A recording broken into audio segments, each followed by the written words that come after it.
Chennai Wesley search ராயப்பேட்டாவில் அமைந்துள்ள Wesley Royapettah திருச்சபையில் நான் மரத்தடியில் நின்று கொண்டு ஒருவரை பார்த்து கொண்டே இருந்தேன். சர்ச்சுக்கு போகின்றவர் கையில் எத்தனை பேர் கையில் வேதாகம் இருக்கிறது என்று. பல பேர் கையில் வேதாகமே இல்லை. எடுத்து படியுங்கள் என்று சொன்னால் ஒரு 4-5 பேர் எடுத்து அதை வாசிப்பார்கள். ஏன் பைபிள் அவர்கள் கையில் இல்லை என்று நான் வினவத் தொடங்கினேன். சிலருக்கு எடுத்து வர பிரியமில்லை, பார்த்து படிக்க பிரியமில்லை. சிலர் பைபிள் இல்லை என்று சொன்னார்கள். இல்லாதவர்கள் ஏன் கொடுக்கக்கூடாது என்று எண்ணிக்கொண்டு நான் ஒரு உறுதி எடுத்தேன். தமிழ்நாடு முழுவதும் பைபிள் இல்லாதவர்கள் யாராக இருந்தாலும் கையிலே ஒரு வேதாகமத்தை தர வேண்டும் என்று உறுதி எடுத்தேன். ஒரு 50 பைபிள் தரலாம் என்று நான் எண்ணிக்கொண்டு ஒரு வேண்டுதல் வைத்து விட்டு வீட்டுக்கு வந்து என் மனைவியிடம் சொன்னேன். அவர்கள் சொன்னார்கள், 50 பைபிள் என்ன விலை போகும் என்று கேட்டார்கள். இப்போது 80 ரூபாய் என்று பைபிள் சொசைட்டியிலே கொடுக்கிறார்கள் என்று சொன்னேன். 50 என்றால் 4000 ரூபாய், தாராளமாக நாம் செய்து விடலாம் என்று சொன்னார்கள். முதல் மாதம் 50 பைபிளை வாங்கி கொண்டு ஓடுகிற பேருந்தில் நின்று அது நிற்கிற போது யாருக்காவது இலவசமாக பைபிள் வேண்டுமா என்று கேட்பேன். வெட்கப்படாமல், தயங்காமல், சங்கோஜப்படாமல் நான் கேட்டவுடனே சில பேர் கையை நீட்டுவார்கள், சில பேர் முகத்தை சுனிப்பார்கள். கொடுத்து விட்டு இறங்கி விடுவேன். கடற்கரைக்கு போவேன், ஜனங்களை நோக்கி ஓடுவேன், நிற்பேன், கொடுப்பேன். இது எங்கே இந்த பழக்கம் வந்தது என்றால், அம்பத்தூர் மகா கணேசா பள்ளியில் நான் 5ஆம் வகுப்பு படிக்கிற போது கிளாடிஸ் செல்வநாயகி என்று எனக்கு நல்ல ஆசிரியை ஒருவர் இருந்தார்கள். அவர்கள் அந்த காலத்தில் இப்போதெல்லாம் பண்ண முடியாது. அந்த காலத்தில் என்ன செய்வார்கள் என்றால், எல்லா மாணவர்களும் முழங்கால் போட சொல்வார்கள். அவர் நாகர்கோவிலை சேர்ந்தவர்கள். முழங்கால் போட்ட உடனே அவர்களே ஜெபிப்பார்கள். அப்புறம் திடீரென்று கேட்பார், யார்டரா பைபிள் இருக்குது என்று கேட்பார்கள். அப்போ நாங்கள் யார்கிட்டும் பைபிள் கிடையாது. நான் சொன்னேன், அங்கே ஒரு அண்ணாச்சி கடை இருக்கிறது, அவர் அதை மேலே சொருகி வைத்திருப்பதை நான் பார்த்திருக்கிறேன். நான் அந்த கடையில் போய் வாங்கி வரட்டுமா டீச்சர் என்று கேட்டு, வாங்கிட்டு வாடா என்று சொன்னார்கள். நான் ஓடி போய் அந்த அண்ணாச்சி தான் கேட்பேன். அவர் பைபிள் கொடுப்பார், இங்கே வந்து வாசிப்போம். அப்புறம் கொண்டு போய் அண்ணாச்சி தான் திருப்பி கொடுத்து விடுவேன். சில நேரம் கடை மூடி இருந்தால் டன்லப் கம்பெனியில் வேலை பார்த்த அண்ணன், எங்கள் திருச்சி அம்பத்தூர் கிருஷ்ணநாதர் ஆலயத்தைச் சேர்ந்த அண்ணன் ஜெயராஜுடைய துணைவியார், அவரிடம் ஓடுவேன்.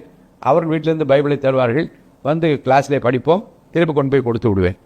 அந்த கிளாண்டிஸ் டீச்சர் அம்மா வந்து நீங்கள் சாதாரணமாக எண்ணக்கூடாது, அவ்வளோ வைராக்கியமாக கிறிஸ்துவ பிள்ளைங்களை எல்லாம் வழி நடத்துவதற்கு முயற்சி எடுத்தார்கள். திடீரென்று இவ்வளோ கட்டு ட்ராக்ஸ் கொண்டு வருவார்கள். இதை கொண்டு போயிட்டாங்க, எல்லாம் கொண்டு போய் எல்லா பக்கம் கொடுத்துட்டு வாங்க என்று அனுப்பி விடுவார்கள்.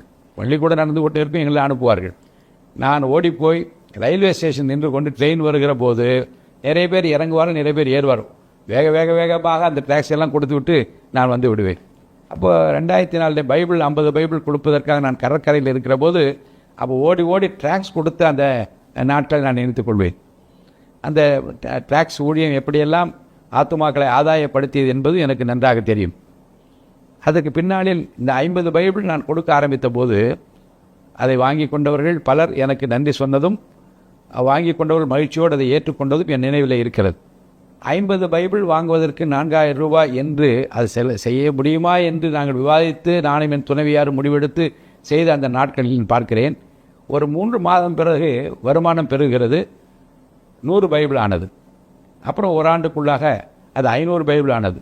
இன்னும் சில மாதங்களுக்கு பிறகு அது 1000 பைபிள் ஆனது. அப்போது மாதந்தோறும் 1000 பைபிள் ஒவ்வொரு மாதமும் 5ஆம் தேதி காலையில் விநியோகிக்கப்படும் என்று எல்லா பாஸ்டர்ஸுக்கும் நான் தகவல் அனுப்பினேன். ஒவ்வொரு மாதம் 5ஆம் தேதி காலையில் நீங்கள் பார்த்தால் சாரையாக மக்கள் நிற்பார்கள், ஊழியர்கள் நிற்பார்கள். ஐயா எனக்கு 7 பைபிள் வேண்டும், ஐயா எனக்கு 5 பைபிள் வேணும், ஐயா எங்கள் திருச்சபையில் ஞானஸ்தானம் இருக்கிறது 30 பைபிள் வேண்டும் என்று கேட்பார்கள். இந்த 1000 பிரித்து கொடுத்து அனுப்பி கொண்டே இருந்தேன்.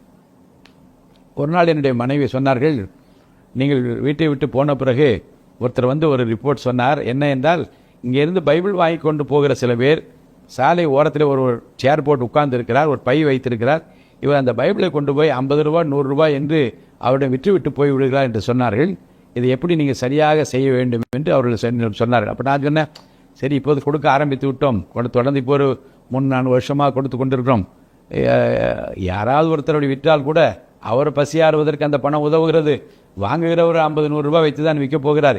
எப்படியோ யார் கையிலாவது ஒரு பைபிள் போய் கிடைத்தால் போதும் என்று நான் சொன்னேன். அது காரணம் என்னென்றால், வேதாகம கடத்தல்காரன் என்று ஒரு புத்தகம் தமிழில் மொழிபெயர்த்து எழுதப்பட்டு வந்தது. கம்யூனிஸ்ட் நாடுகளில் பைபிள் போய் சேர முடியாத இடங்களில், தேவனை துதிப்பதற்கு ஆலயங்கள் இல்லாத இடத்தில் எப்படியெல்லாம் ஒருத்தர் கொண்டு போய் பைபிளை சேர்த்தார் என்று ஒரு புத்தகம், அதை நான் ஃபுல்லாக படித்தேன். அப்போ எனக்கு என்ன என்றால், எப்படி இந்த வேதாகமத்தை கொண்டு போய் சேர்க்க வேண்டும் என்பதிலே உறுதியாக இருக்க வேண்டும் என்று நான் நினைத்து கொண்டேன். அப்புறம் 5000 பைபிள்லாம் வாங்கக்கூடிய அளவு கர்த்தர் வருமானத்தை உயர்த்தினார்.